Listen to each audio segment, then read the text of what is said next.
So দেখো এখন এই একটা মতো বাজে, তো আমরা এই মাত্র অনুষ্ঠান বাড়ি থেকে এলাম আর কি। তো তখন তো আমরা টোটোতে গিয়েছিলাম, তারপর বাবার ভাই গেলো, তো আমি বাবার সঙ্গে বাইকে গেলাম, মা ভাইয়ের সঙ্গে স্কুটিতে গেলো আর কি।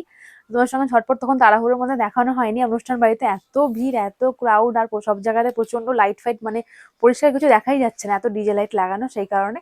তো দেখো এটা হচ্ছে আমার আজকে ফাইনাল লুক। আর হেয়ারটা আমি বাড়িতেই মোটামুটি যতটুকু পারি হেয়ারটা কার্ল করেছিলাম, তো তখন কার্লটা আরো হেভি হয়েছিল, যেহেতু এখন অনেক ঘন্টা হয়ে গেছে আমি কোনো স্প্রে ইউজ করিনি, আর হাওয়াতে কালটা একটুখানি খুলে খুলে গেছে, তবুও অনেকটাই এখনো আছে। তাও তোমাদের আমি পেছনটা দেখাই।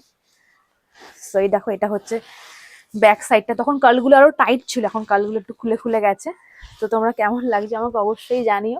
নিজেই আর কি চেষ্টা করেছি করার। তারপর এইদিকে হচ্ছে মা এখানে বেশ 3-4টে গোলাপ লাগিয়ে দিয়েছে, এই দেখো। তো কেমন লাগছে আমাকে জানো। আর আমি হালকা করে সেজেছিলাম। আর এটা হচ্ছে এই যে আমার বিয়ের ইয়াররিংস গুলো, যেগুলো আমি খুব শখ করে বানিয়েছিলাম, সবসময় পরা হয় না, মাঝে মধ্যেই পরা হয়। তো চলো আজকের মতো এই শর্টসটা আমি এখানে শেষ করি, তোমার সঙ্গে দেখা হচ্ছে আবার কালকে। তো চলো বাই।